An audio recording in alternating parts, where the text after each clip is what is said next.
Welcome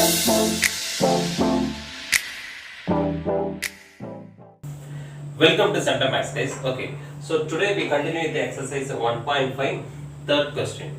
Fine, in class 9 NCERT. So, in third question, pi is defined as the ratio of circumference of circle to its diameter. That is pi equal to c by d. This seems to contradict the fact that pi is irrational. How will you solve this contradiction? Good. This is a good question. Okay, because pi is c by d, so this is in the form of p by q.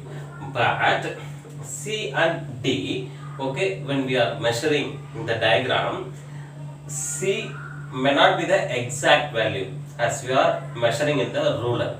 At the same time, d also cannot be the exact measurement. For example, circumference we are measuring as 24.5 centimeter, but it may be equal to 24.51 or 52 and so on. At the same time, diameter also we are measuring as 7.1.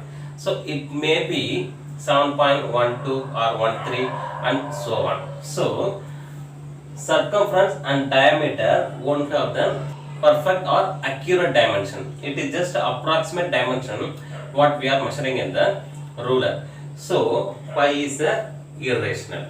So whatever I told, just I am writing.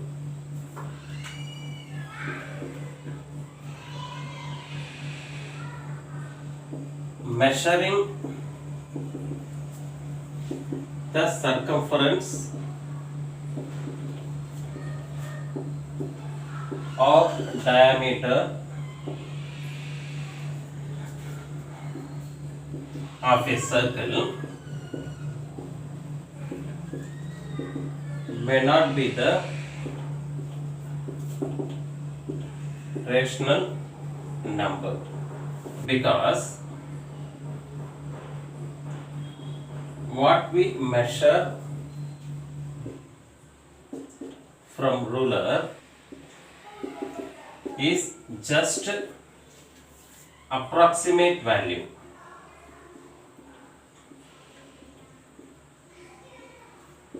And not accurate.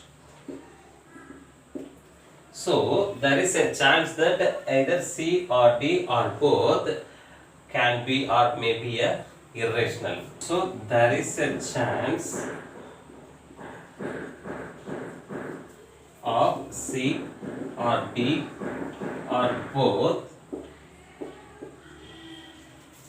may be irrational. Hence, pi is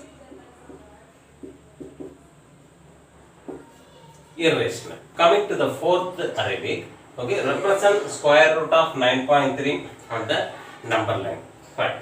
So, we have to represent the value of root 0.93 on the number line.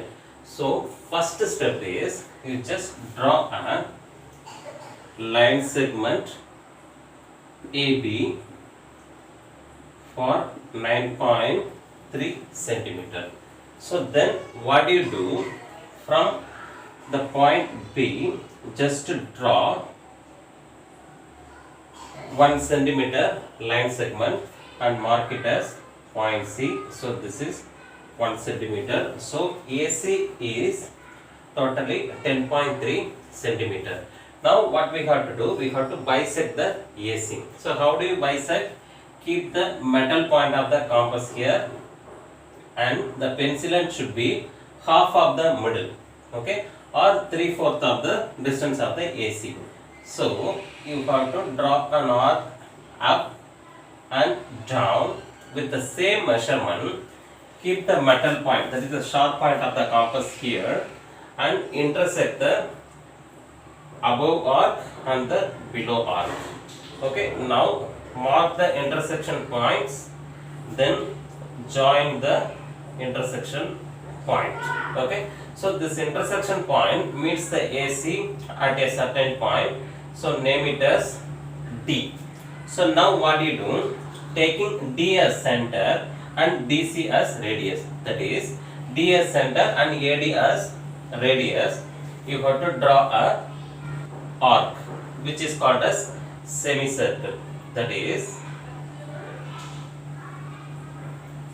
keep the metal point of the compass here and pencil N at C and draw an R is called as semicircle. So now from point B, draw a perpendicular line to intersect the semicircle and mark it as point E. Now extend this number line, okay, to some extent. So from B, okay, we have drawn a perpendicular line which intersects the semicircle at E. Now this BE is actually the square root of 9.3, but we have to represent in the number line. So what do you do? Keep the metal point of the compass here, pencil in here, then draw an arc, so which intersect the number line at F. Okay, so this FB is actually square root of 9.3.